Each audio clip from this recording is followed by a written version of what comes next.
Je vais maintenant, sans plus tarder, inviter Michel Bowens à nous rejoindre sur scène.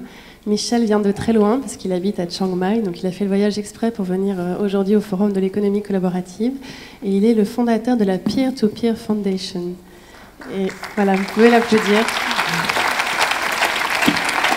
Bonjour Michel. Alors de quoi parle-t-on? J'ai très entendu. De quoi parle-t-on quand on parle d'économie pair à pair? C'est un petit peu tout ça que tu vas nous raconter aujourd'hui. Je parle 30 minutes et c'est ça? Oui, exactement. Okay. Donc j'ai écouté avec beaucoup d'intérêt la présentation de Rachel Botsman. Et pour moi, ce qu'elle décrit, c'est une nouvelle économie de marché. Une économie de marché qui est, on va dire, beaucoup plus distribuée, mais qui reste quelque part quand même dans un paradigme qu'on connaît bien. Donc on parle de consommation collaborative, donc on reste consommateur. On ne produit pas soi-même la valeur. Et je crois que donc on peut considérer le modèle collaboratif, le modèle la production entre pairs, comme quelque chose d'encore beaucoup plus disrupteur, parce qu'en fait, il s'agit de la production en commun et d'un nouveau modèle économique. Alors par exemple, dans la plupart des places de marché collaboratifs, la gouvernance n'est pas démocratique. La propriété reste une propriété privée tout à fait classique, mais il y a aussi, c'est ce que j'essaie d'expliquer maintenant, donc une sorte d'économie civique qui est en train de naître à côté et en même temps de cette économie collaborative, on va dire plutôt modèle de place de marché. Alors pour expliquer comment ça peut marcher, j'ai passé 3 moments assez intenses au Brésil, que je considère comme le premier pays à ce niveau-là. Et donc je vais vous donner 2 exemples d'une petite entreprise et une grande communauté qui ont reconsidéré comment peut-on créer de la valeur aujourd'hui en tenant compte des avantages des réseaux. Alors, le premier exemple est une petite société, ou plutôt une petite communauté de production de café. Donc c'est un exécutif, donc un directeur d'une grande entreprise de café. Il y a environ 10 ans, il était mécontent de 2 choses. Première chose, c'est qu'au Brésil, il n'y avait pas du bon café. Alors ça peut paraître un peu paradoxal, mais donc le café est divisé en 4 catégories, A, B, C, D. A, B et B. A et B s'en vont tout de suite aux États-Unis et en Europe. Donc on reste au Brésil, on restait en tout cas à cette époque-là. On est un pays producteur de café, mais le café qu'on peut boire est du café de seconde qualité. Donc, premier problème. Deuxième problème, c'est que la chaîne de valeur est très exploitative par rapport aux producteurs primaires. Donc les gens qui font effectivement le café gagnent pratiquement rien, sont très tributaires de la conjoncture économique, retombent dans la pauvreté aussitôt qu'il y a un petit problème, etc. Alors il a voulu reconsidérer la façon dont on fait du café. Alors qu'est-ce qu'ils ont fait? Alors première chose, ils ne croient pas dans la certification. Pourquoi? Parce que la certification, c'est un processus très très politisé, ça coûte cher, surtout pour les petits producteurs. Et par exemple, on sait qu'aux États-Unis, donc pour être alimentation organique, ils admettent déjà 534 additifs. Pourquoi? Parce que le comité qui décide ce que sont les critères d'alimentation organique sont des grandes entreprises comme Whole Foods qui ont des intérêts particuliers et qui veulent, disons, un peu être assez libéral, tolérant par rapport aux additifs.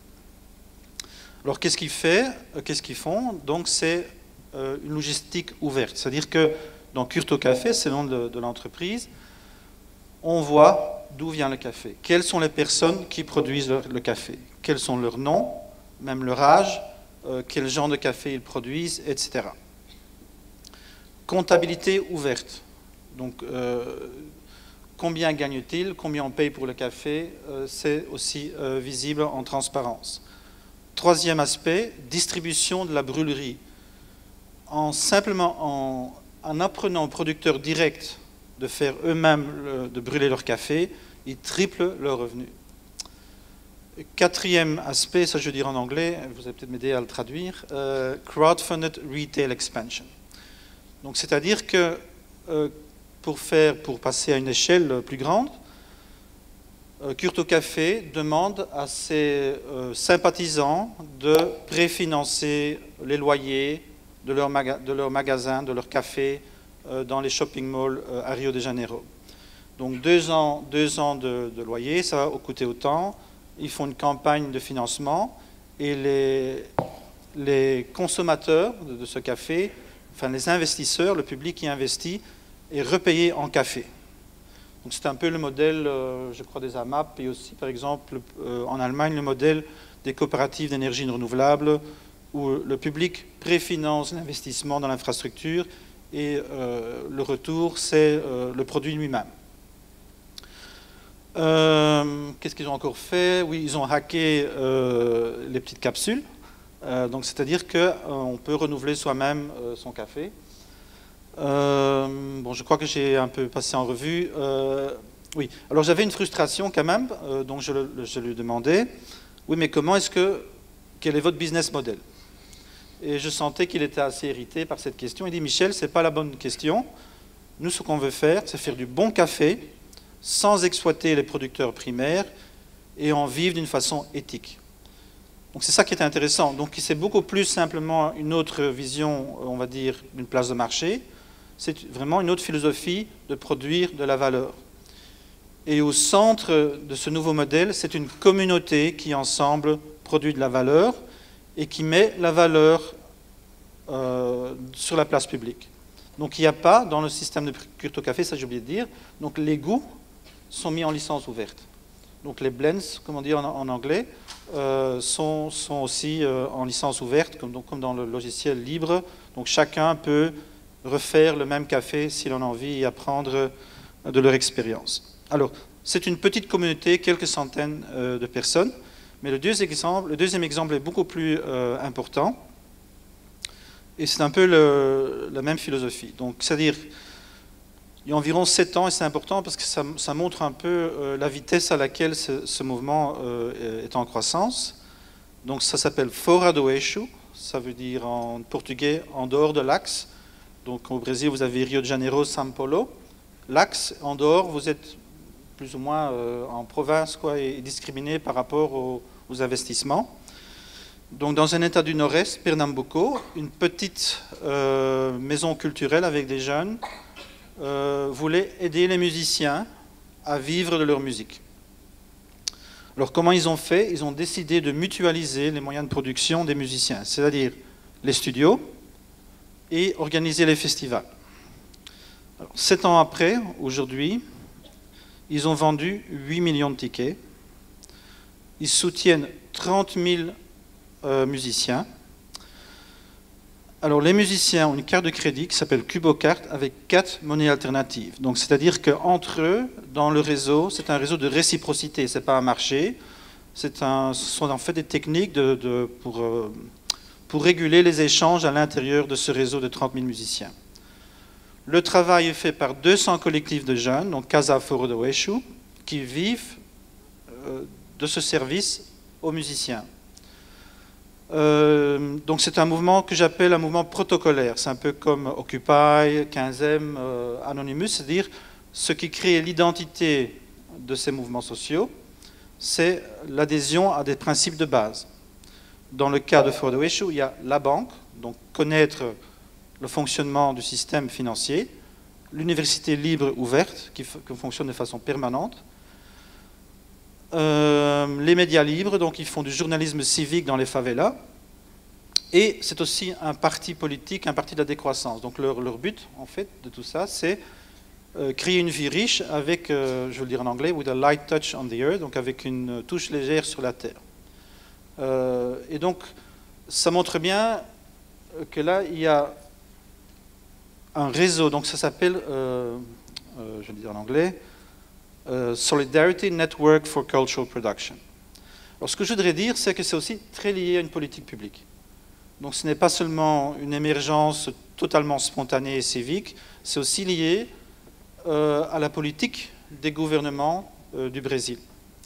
Alors, juste pour l'anecdote, enfin, ce n'est pas une anecdote, pour chaque % de croissance GDP en Amérique latine, il y a 4 fois moins de pauvreté qu'en Asie. Donc ça veut dire que la croissance économique en tant que telle, ce n'est pas uniquement ça qui joue, c'est ce qu'on fait avec.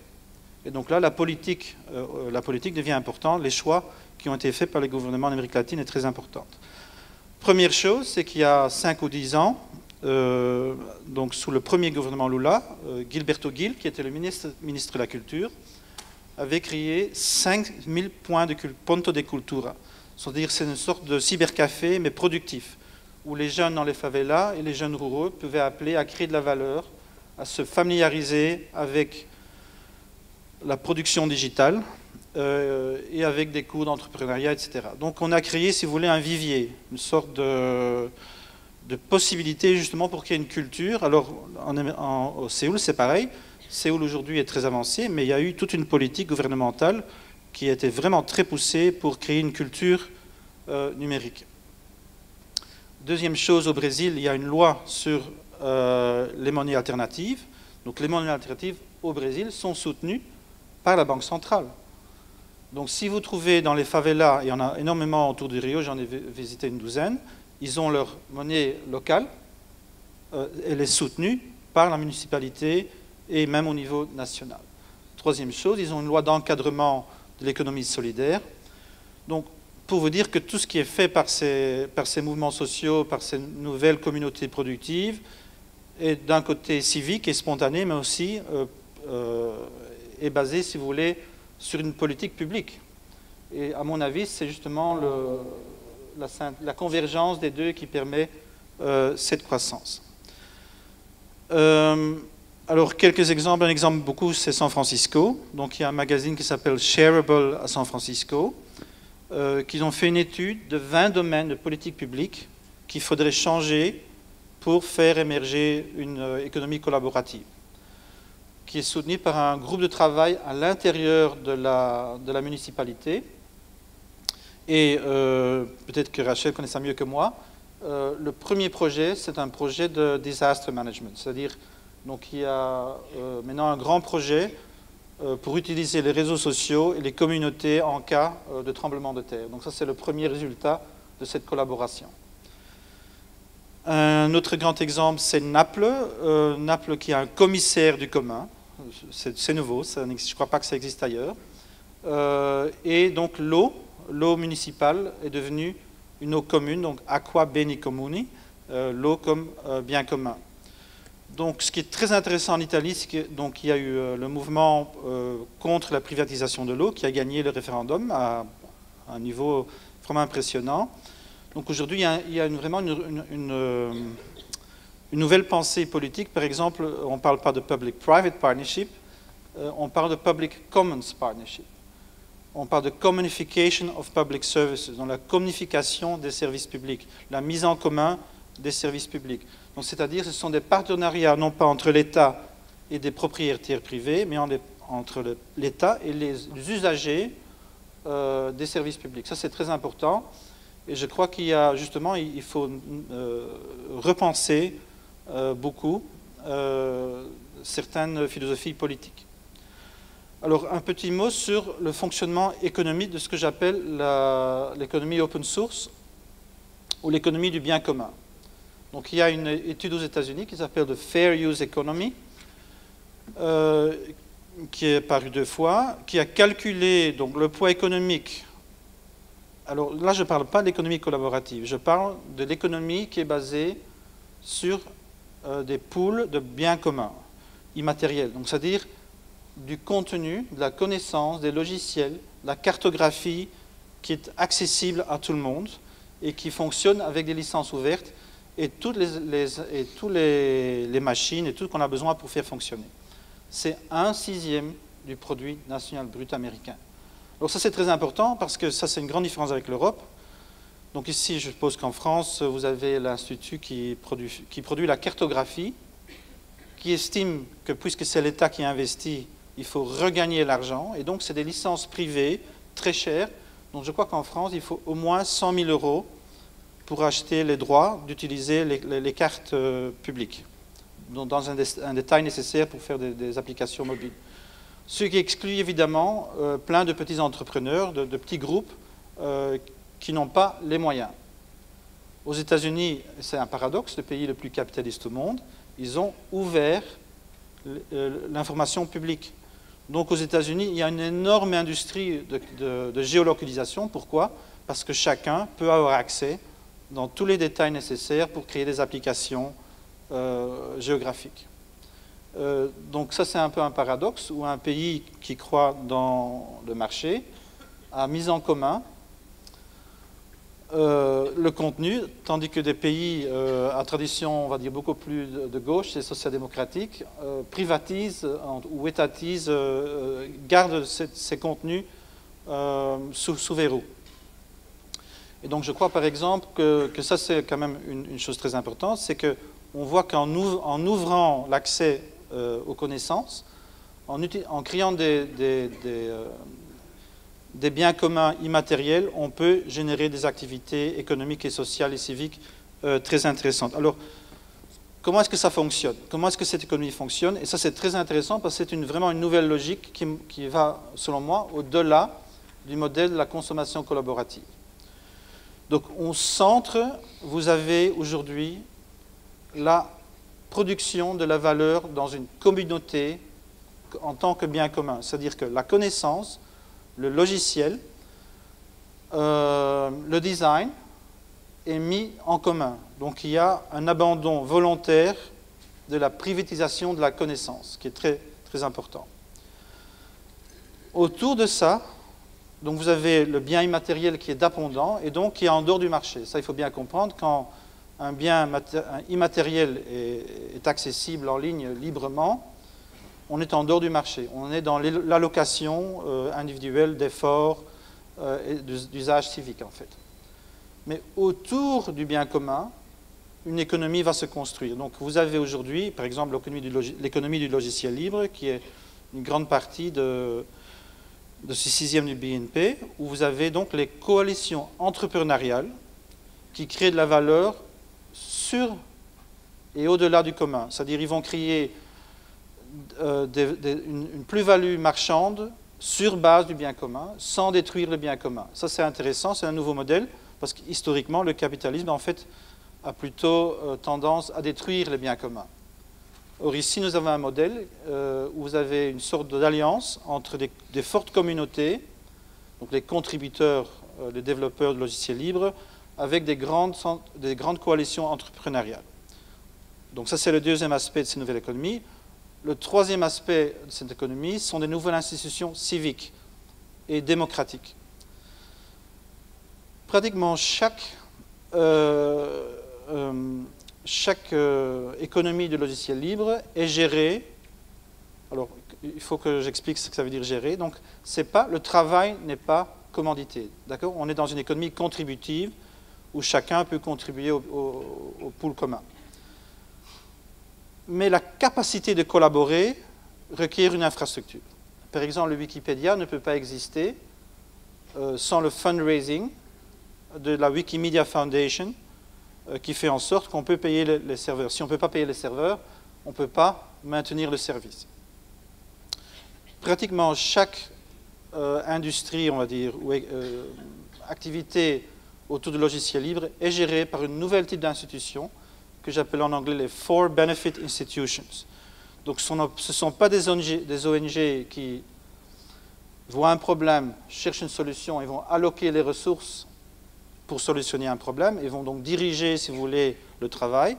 Ce sont des ONG qui facilitent la collaboration. Donc en fait, ils créent les infrastructures nécessaires pour que la collaboration puisse continuer dans le temps.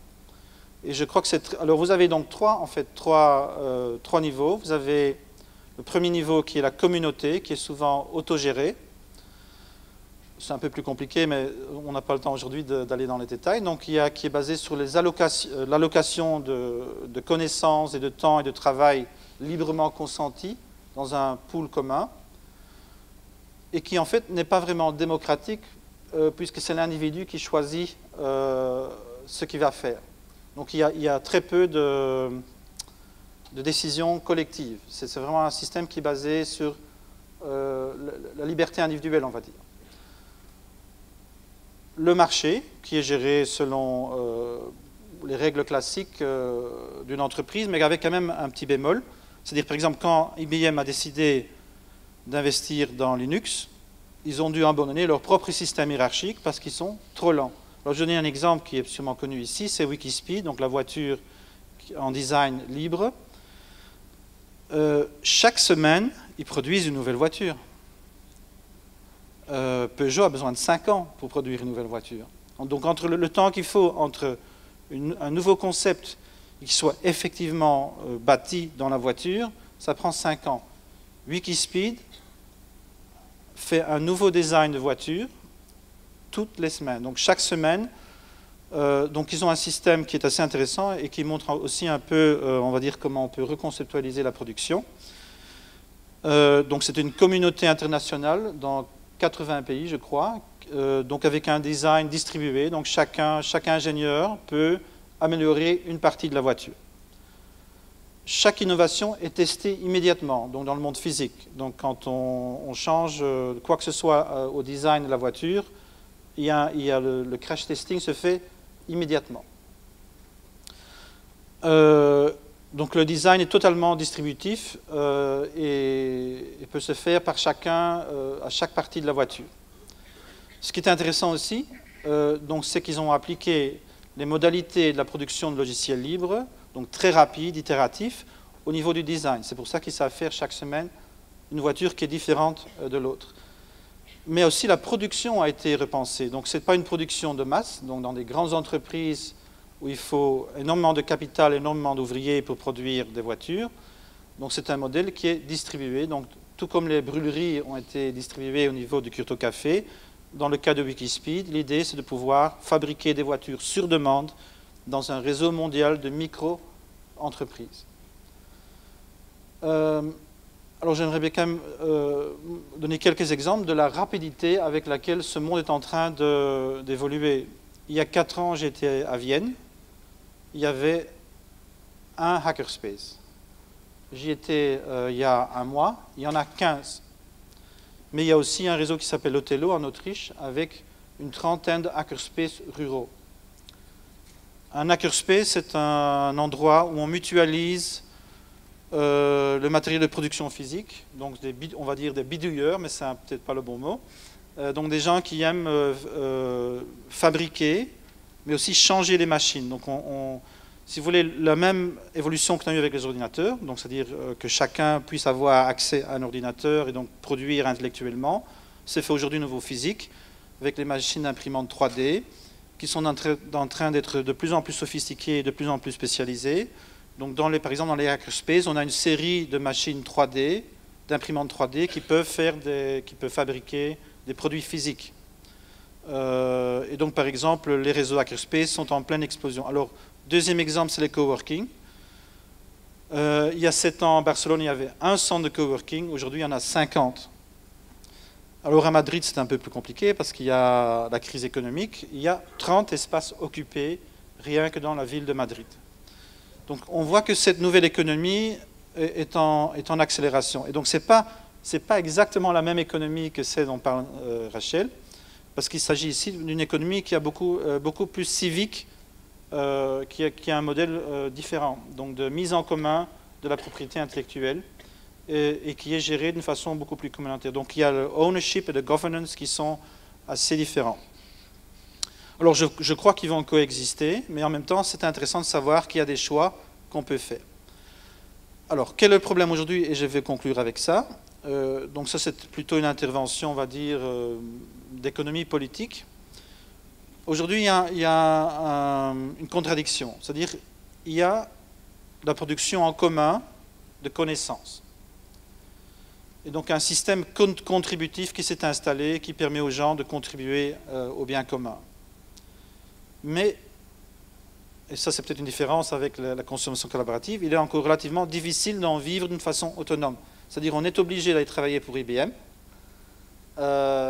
si on veut gagner sa vie en produisant du logiciel libre. Donc ma proposition en fait c'est d'étudier la convergence possible entre l'économie éthique, l'économie coopérative, l'économie solidaire, l'économie sociale et le modèle open source. Parce qu'à mon avis, pourquoi est-ce qu'on a eu les compagnies multinationales? C'est très simple, parce que les réseaux informatiques étaient en premier lieu, pendant 15 ans, accessibles aux grandes entreprises, et ils n'étaient pas accessibles au public. Avec Internet, ça a changé. Aujourd'hui, donc ces capacités de coordination sont devenues une capacité civique. Et donc aujourd'hui, on a des possibilités, à mon avis, très intéressantes, c'est de redynamiser l'économie coopérative, l'économie éthique, en justement employant ces méthodes nouvelles de la production open source qui sont souvent hyper productives. Donc quand on voit pratiquement dans n'importe quel domaine une émergence de ce modèle, on voit que l'ancien modèle est mis de côté. Donc vous avez le monde des encyclopédies, c'est assez clair. Donc Wikipédia qui a mis de côté la plupart des encyclopédies privées, mais vous allez voir par exemple dans le logiciel libre, dans pratiquement chaque domaine aujourd'hui, la version libre va déplacer les versions propriétaires et on voit que les sociétés propriétaires sont en train d'adapter des politiques de logiciel libre. Donc c'est très important aujourd'hui, je crois, et je crois que la région de Gironde s'intéresse à ça aussi, donc de pouvoir créer des convergences entre l'économie coopérative et l'économie open source. Je crois que j'ai fini. Un grand merci. Oui. Vous pouvez l'applaudir. Merci beaucoup. Prends place, assieds-toi. Il y a beaucoup de questions en fait dans la salle suite à l'intervention de Michel. Je vous informe tout de suite que Michel a fait une publication avec le Lab d'Orange, je crois, un livre blanc sur l'économie collaborative que vous pouvez télécharger en ligne, a été publié en fin d'année dernière. Et il sera aussi là demain une seconde table ronde sur adaptation ou changement de modèle pour cette économie en marche avec des personnes d'Alternatives économiques qui seront là pour en parler également. Juste, je vais poser une petite question parce que ce qui est revenu majoritairement et ce que j'ai pu lire sur les tweets, c'est est-ce que cette économie peut exister sans l'économie de marché et quel impact cela va-t-il avoir sur l'emploi? Est-ce qu'il y a déjà des évaluations qui ont été faites? Non, je crois, enfin, à part cette étude que j'ai mentionnée, donc de Fair Use Economy, qui chiffre à 1/6 du BNP, ce qui est même énorme, je ne crois pas qu'il y a, j'ai pas encore vu d'autres études qui ont vraiment essayé de quantifier cet effet. Mais je crois que c'est peut-être un peu plus intuitif, mais quand on voit par exemple l'histoire de Barcelone. Barcelone qui était une ville il y a 40 ans qui était en très mauvais état, économiquement déprimée. Et quand on voit comment ils se sont redynamisés, en fait, ils ont mis à la disposition des artistes et des producteurs culturels l'immobilier qui était disponible à Barcelone. Donc il y a eu un influx d'artistes et de producteurs culturels et créatifs dans la ville. Et puis ça a créé une sorte finalement d'attrait de la ville et une économie s'est construite autour. Le problème évidemment avec ces politiques-là, c'est qu'une fois que l'immobilier commence à flamber, on exclut, on fait fuir les gens qui ont en fait créé la valeur. Mais je crois que c'est un peu le même modèle, donc c'est aussi le modèle de la géographie ouverte, où on voit qu'en Europe, le système de protection et de vente de quelques licences à haut prix crée une économie tout à fait mineure. Et on voit qu'aux États-Unis, donc l'ouverture des données géographiques crée une énorme économie de la géolocation. Donc ce n'est pas des preuves dures, mais ça montre quand même qu'on peut voir que quand on crée des pools en commun, ça peut énormément dynamiser des places de marché qui se bâtissent autour du commun. Et on peut voir que dans le logiciel libre, c'est comme ça que ça fonctionne. On voit souvent d'abord des volontaires qui ont décidé qu'il y a un besoin particulier qui n'est pas disponible sur le marché. Ils vont créer le logiciel libre. Et puis après quelques années, les entreprises vont se créer et on a une grande économie de logiciels libres. Alors dans le cas de Linux, évidemment, ce sont des grandes entreprises, mais on peut prendre des cas comme Drupal, par exemple, qui est un logiciel de publication. je crois que j'ai lu récemment qu'il y avait quand même 25 000 personnes qui travaillent sur Drupal. Non, il n'y a pas de grande société, mais il y a un énorme effet d'une économie de micro-entrepreneurs qui se créent autour de ça. Merci beaucoup. Alors, dans la métropole bordelaise, on a des hackerspaces, des makerspaces, on a des espaces de coworking, on en a plusieurs. Il y a énormément de personnes qui travaillent aussi sur les logiciels libres. Je crois que c'est La Bulle, l'association qui s'occupe de ça, entre autres. On a fait un Open Bidouille Camp début mai, pareil, la fête aux bidouilleurs. Et voilà, quand on parle d'économie contributive, économie collaborative, je voulais profiter de la présence de Vincent Feltès pour lui demander un petit peu quelle était sa vision en termes de... Voilà, sur les politiques que l'on peut mettre en œuvre pour favoriser et accompagner l'émergence de ces nouveaux mouvements.